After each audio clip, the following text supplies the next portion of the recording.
The Trap of Normality. Why the Middle Class Chooses Its Own Cage.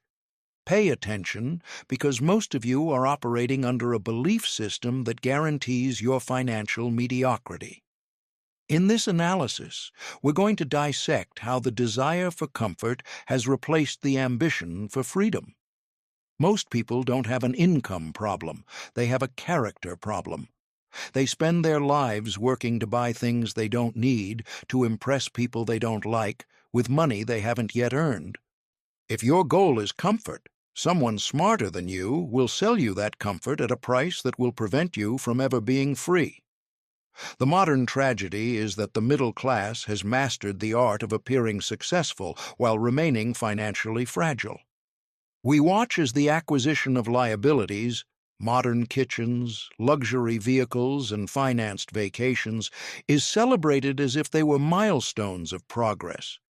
In reality, they are only increasing their fixed expenses and reducing their room for maneuver.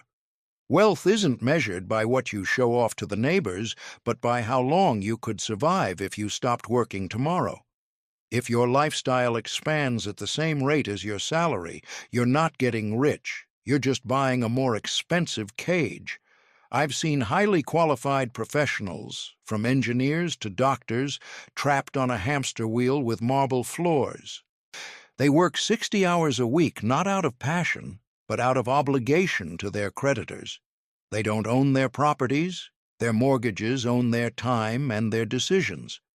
When they mistake movement for progress, they end up exhausted and right back where they started. True financial literacy isn't about filling out forms. It's about having the discipline not to spend what you don't have on things that don't retain their value. Debt is a narcotic that society accepts as natural.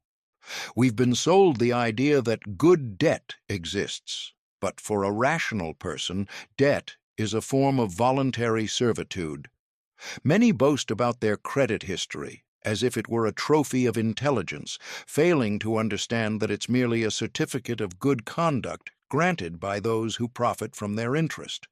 If the system rewards you for borrowing, it's because the system is designed to make you work for the lenders, not for yourself. Freedom begins the day you stop paying for your past and start investing in your future. Comfort is the silent enemy of growth. Most people get stuck because they're comfortable enough not to risk changing their habits. They prefer the instant gratification of an impulse buy to the delayed gratification of watching their wealth grow. Every time you get a raise and decide to treat yourself instead of increasing your savings, you're resetting your financial thermostat toward poverty. Capitalism is relentless. If you don't have the discipline to sacrifice comfort today, you'll sacrifice your freedom tomorrow. Let's talk about the myth of home ownership as the greatest investment of your life.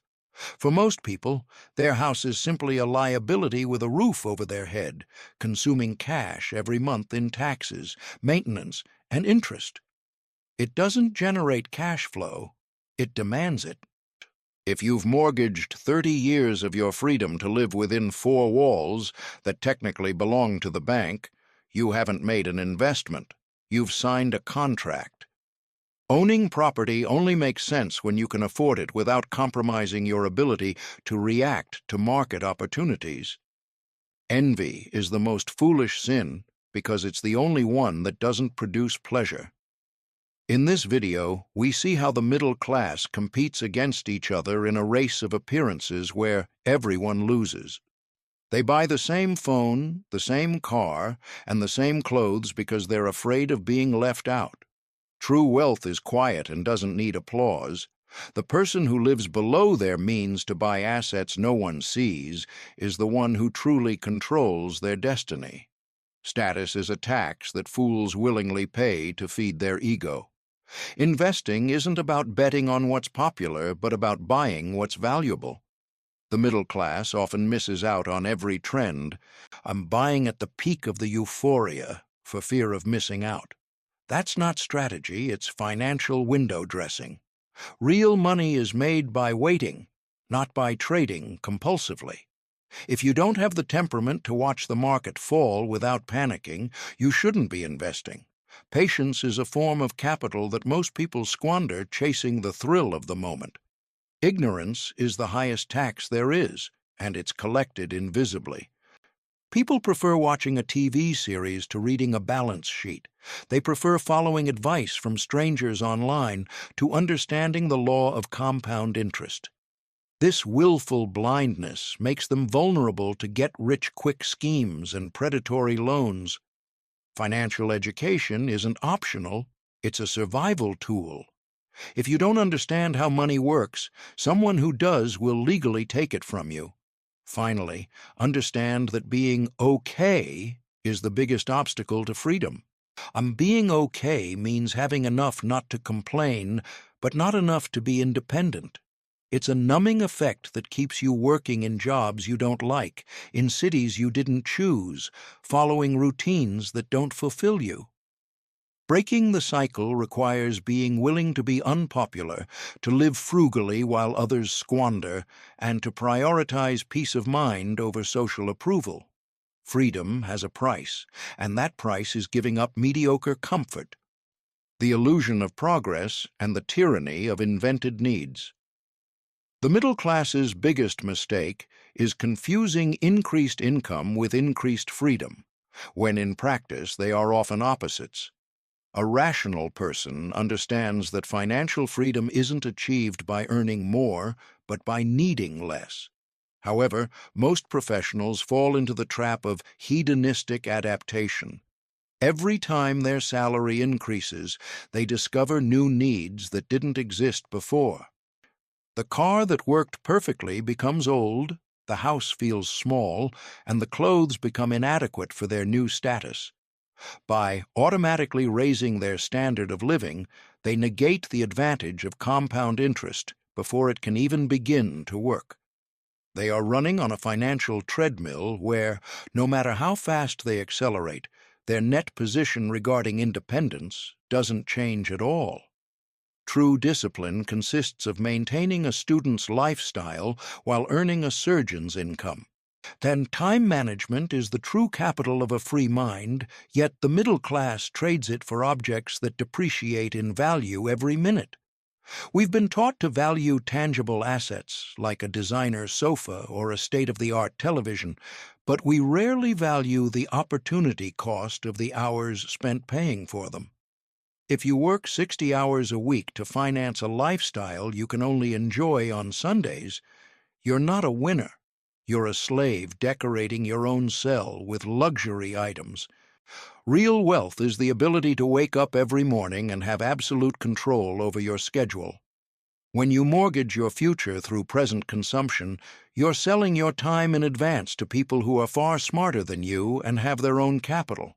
Freedom demands an absolute disregard for instant gratification in favor of autonomy that is priceless.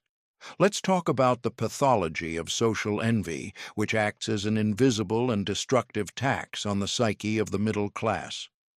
In this analysis, we observe that most purchases are not made for utility, but for status signaling. People don't buy a high-end vehicle for its engineering, but to communicate to their social circle that they've made it. This need for external validation is a black hole that devours entire fortunes.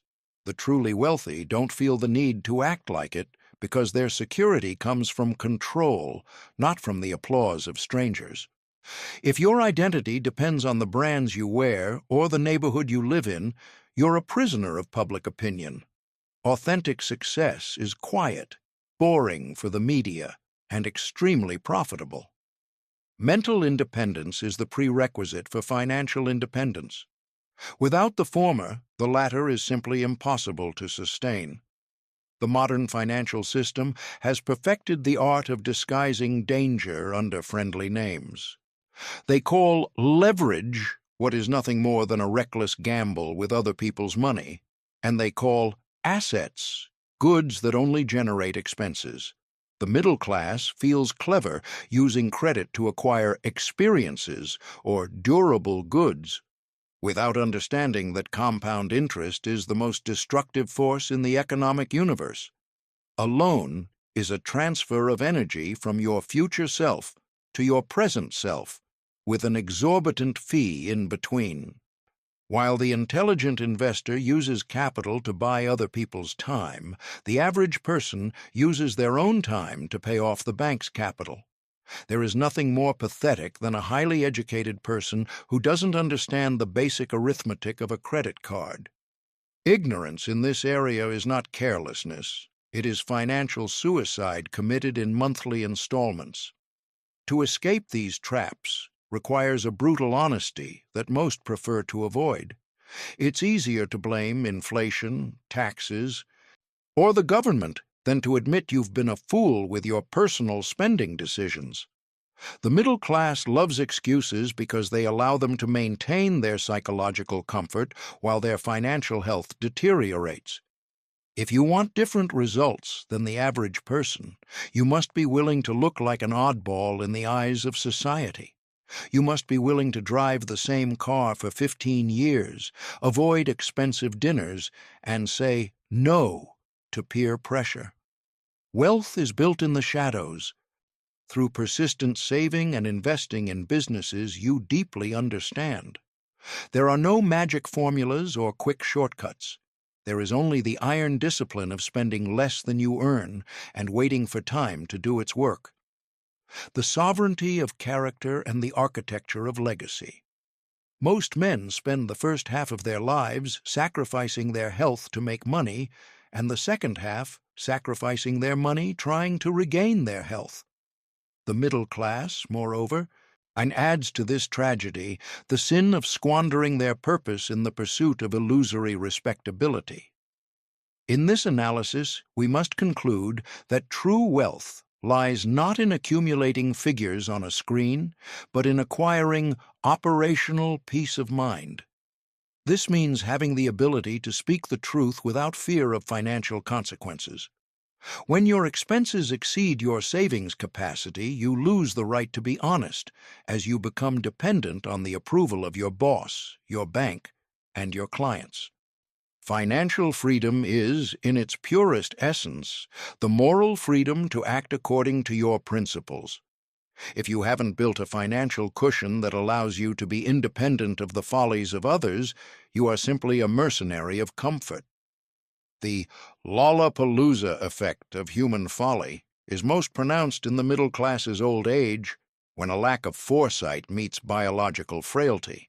And many reach 70 with a house full of expensive furniture, but with a spirit impoverished by decades of intellectual stagnation.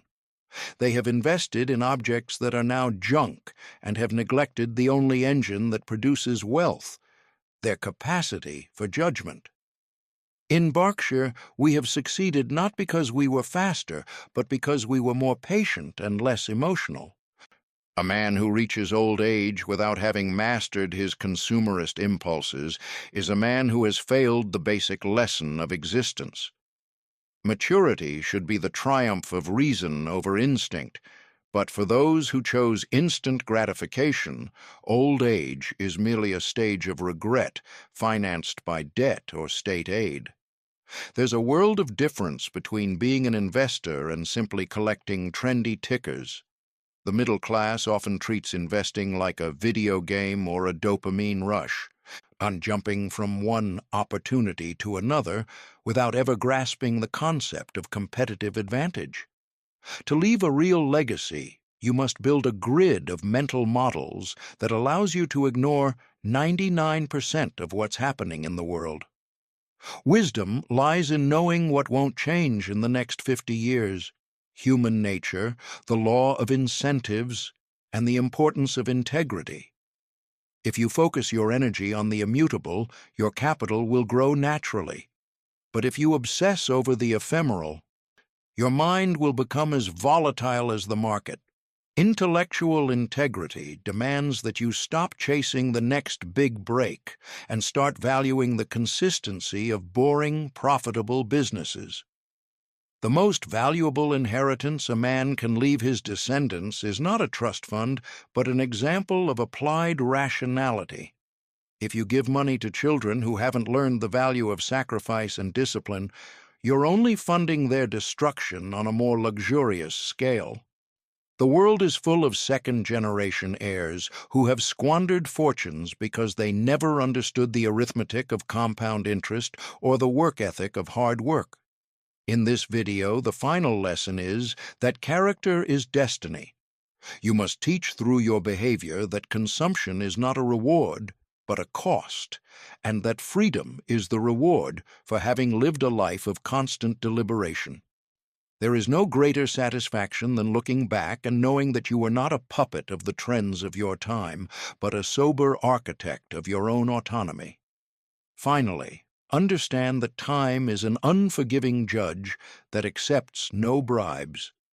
Every irrational spending decision, every unnecessary debt, and every hour wasted on mindless entertainment is deducted from your future freedom.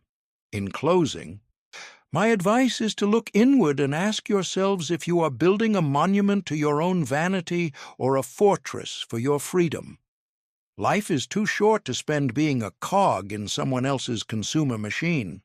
Be curious, stay humble, and above all, keep your circle of competence well defined. If you avoid the obvious pitfalls we've discussed, success will be an inevitable consequence of your sanity. Don't strive to be brilliant, strive not to be stupid, and the rest of the world will hand you the keys to the kingdom while they continue arguing over the price of their gilded cages. Incentive monitoring and the architecture of independence. One of the hardest lessons the middle class refuses to learn is that almost the entire professional system is designed to give them advice that benefits the advisor, not the client.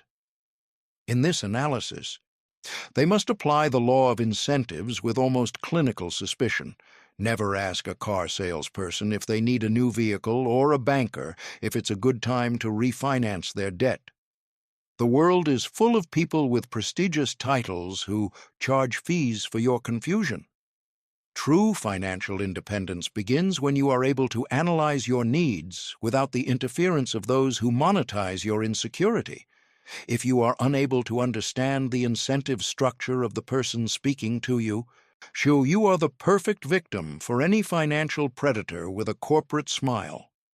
Mental sovereignty demands that you be your own filter and systematically distrust any solution that seems too comfortable or socially acceptable. The thinking inversion should be your daily tool for avoiding the stagnation that consumes most average families. Instead of asking how you can become wealthier, ask what actions guarantee you an old age of misery and regret. The answer is clear. Spending more than you earn, neglecting your health, ceasing to learn, and surrounding yourself with envious people. Once you identify these behaviors, your only job is to avoid them with monastic discipline. The middle class fails because it seeks the formula for success in self-help books, while ignoring that success is simply the residue of having systematically avoided foolishness for decades. You don't need to be financial geniuses. You just need to avoid being the fools who finance a lifestyle you can't maintain when the economic cycle turns. The simplicity of being debt-free and owning real assets is a competitive advantage that no complex Wall Street strategy can surpass. Let's talk about the fragility of reputation versus the strength of character in the marketplace of life. The middle class invests a vast amount of capital in its social reputation, buying houses in specific neighborhoods and wearing brands that signal belonging. However, reputation is a volatile asset that depends on the opinions of others, while character is something you possess and fully control. A man of strong character can lose his fortune and rebuild it because he maintains his discipline and judgment. A man who relies solely on reputation crumbles as soon as the market stops applauding him. In this analysis, I urge you to invest in your internal resume, not your public profile. True wealth is being able to look in the mirror and know that you owe nothing to anyone and that your decisions are not dictated by the fear of losing a status that ultimately has no intrinsic value. Complacency is the biological precursor to financial extinction, and the middle class is its preferred ecosystem. Upon reaching an acceptable standard of living, most people stop asking difficult questions and enter a state of intellectual death aided by cheap entertainment. This is the most dangerous moment of your career. The world doesn't stop for you to get comfortable. Inflation, technological disruption, and global competition continue to operate with relentless efficiency. The only defense against this degradation is continuous learning and a willingness to be voluntarily uncomfortable. You must read anything that challenges your biases and analyze your mistakes with the coldness of a forensic scientist. If your life strategy hasn't evolved in the last 5 years, you're operating with an obsolete map in a territory that changes every second. Survival requires an insatiable curiosity and a complete disregard for the satisfaction of a job well done. To conclude this section, consider that compound interest applies not only to money, but also to wisdom and habits. A small error in judgment made today in purchasing unnecessary debt doesn't just cost you the initial outlay, it costs you all the growth that capital would have generated over 30 years. Similarly, an hour spent studying today multiplies exponentially in your ability to make better decisions tomorrow. The middle class disdains small things because they don't understand the power of long-term accumulation. They prefer the immediate impact of a shiny object to the quiet progress of a well-formed mind. Their ultimate goal should be absolute intellectual autonomy, a state where their thoughts are not an echo of television or their neighbors, but the result of a rational process of analyzing reality. Only then can they truly say they have escaped the trap. The psychology of catastrophic risk and the investor's temperament. The most common mistake the middle class makes is failing to distinguish between risk that makes you grow and risk that wipes you out. In this analysis, we must apply the concept of first-order survival. If a financial decision has even a 1% chance of leaving you destitute, it's a foolish decision, no matter how brilliant the potential benefit. Most people play Russian roulette with their future because they're desperate to catch up to someone else. Leverage, or the use of borrowed money to buy volatile assets, is the poison that turns a normal market correction into a personal tragedy. A rational person values the option of having cash when the world panics, not the fragility of being in debt when prices plummet. True risk management isn't about calculating mathematical probabilities. It's about knowing your own emotional limits before the market tests them. Emotional capital is the most overlooked asset on any balance sheet, yet it determines whether you'll sell at the worst possible moment or remain calm while everyone else panics.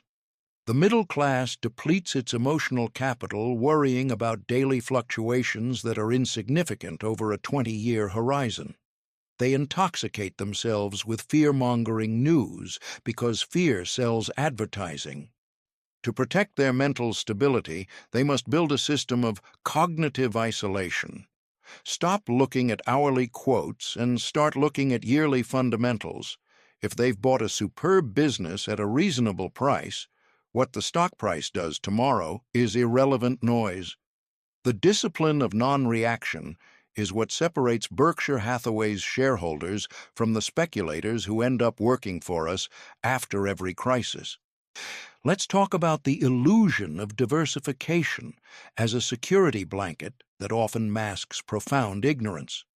The middle class buys mutual funds and baskets of stocks they don't understand, believing that the number of names in their portfolio protects them.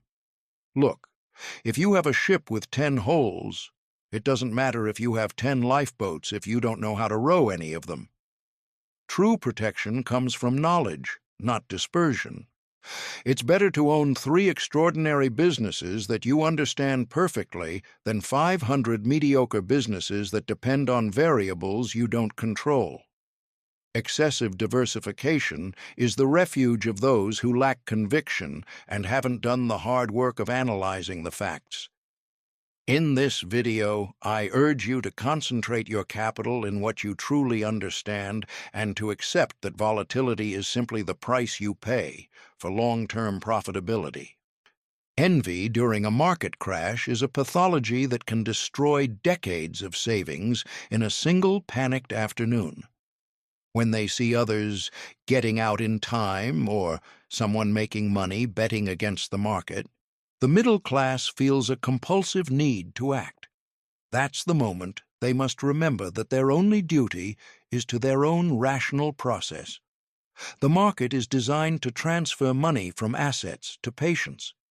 If your strategy depends on guessing the next move on the chart, you're not investing, or you're participating in a very expensive popularity contest.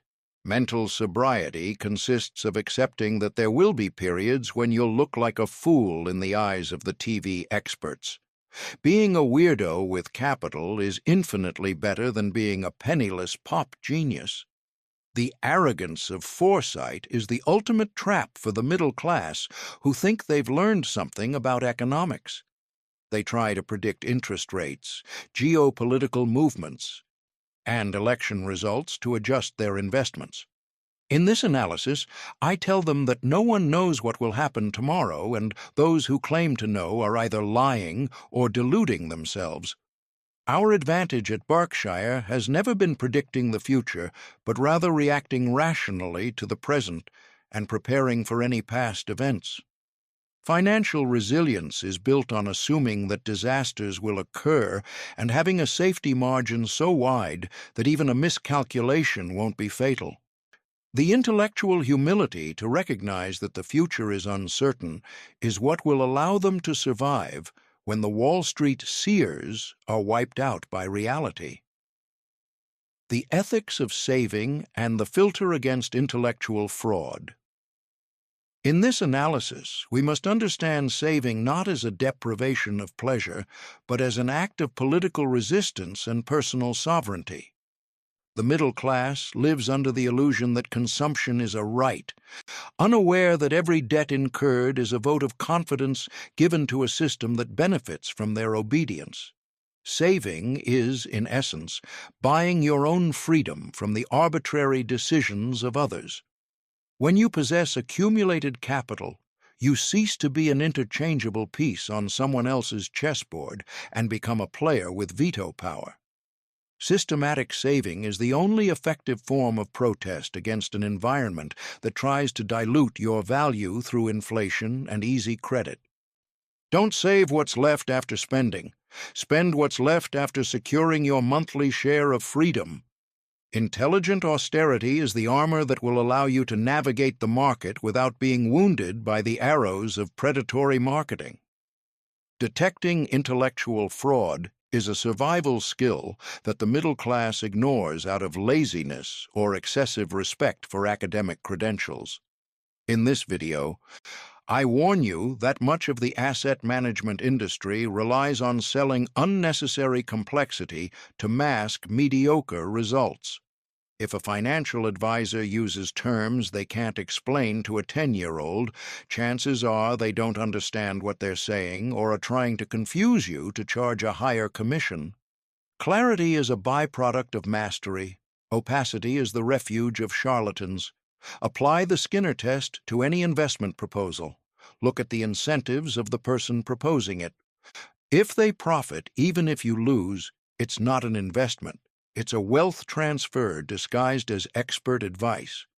Learn to trust your own basic judgment and elementary arithmetic, which is often more honest than any Wall Street econometric model. The bandwagon effect in investing is a deadly trap designed to ensnare those who seek safety in the sheer number of participants.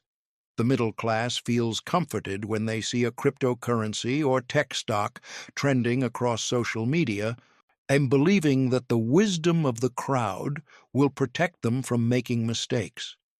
The reality is that the masses are often wise in physical survival, but abysmally stupid when it comes to valuing financial assets. In this analysis, we observe that the highest price is often paid for the broadest consensus. To be a successful investor, you must cultivate an intellectual solitude that allows you to ignore the shouts of euphoria and the wails of panic.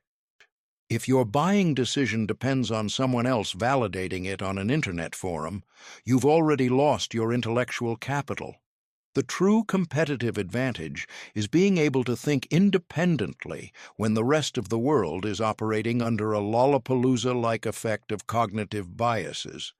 Integrity in management is an intangible asset that the middle class overlooks until it's too late. I've seen people invest in companies run by individuals with a history of unethical behavior simply because the growth charts looked impressive. That's a form of willful blindness that always ends in disaster. If a company's management team is willing to lie to the tax authorities or its suppliers, they'll eventually lie to you about the true profits. At Berkshire, we've avoided dozens of bankruptcies simply by applying a moral filter. We don't do business with people we don't respect, no matter how attractive the deal is. Uprightness isn't just an ethical choice, it's a catastrophic risk reduction strategy. A magnificent business in the hands of a dishonest person is a trap. A mediocre business in the hands of an honest person is, at the very least, a safe haven for capital. To conclude this section, let's talk about attention entropy as the hidden tax the middle class pays to technology. Today, your attention is the most valuable commodity on the market, and thousands of brilliant engineers are working to steal it and turn it into consumption. If you spend your free time jumping from one irrelevant news item to another, you are allowing your mental capital to degrade. Wisdom requires long periods of uninterrupted reflection and deep reading, something the instant gratification of social media has destroyed in the average person. Protect your time with the same ferocity with which you protect your money. A scattered mind is an easy mind to manipulate and, therefore, easy to impoverish. Mental sobriety is the prerequisite for spotting bubbles before they burst, and for staying the course when everyone else has lost their way. The sovereignty of reason and the destiny of capital wealth, in its highest form, is not a license for excess, but a social responsibility toward one's own integrity and the stability of the system.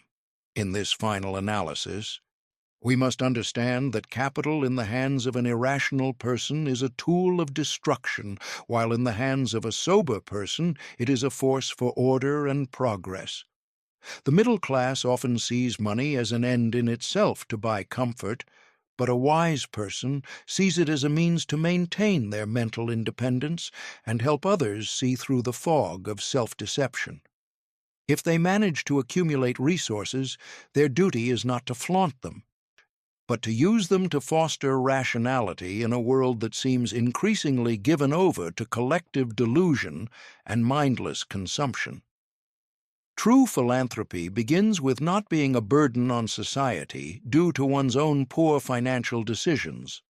Survival in the 21st century will depend not on your ability to predict the next disruptive technology, but on your ability to avoid falling victim to the biological biases that have plagued humanity for millennia.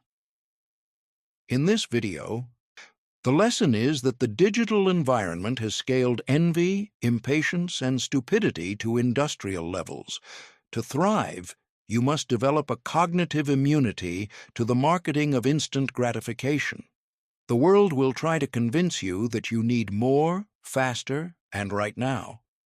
Your response must be calm, deliberate, and a thorough analysis of the fundamentals.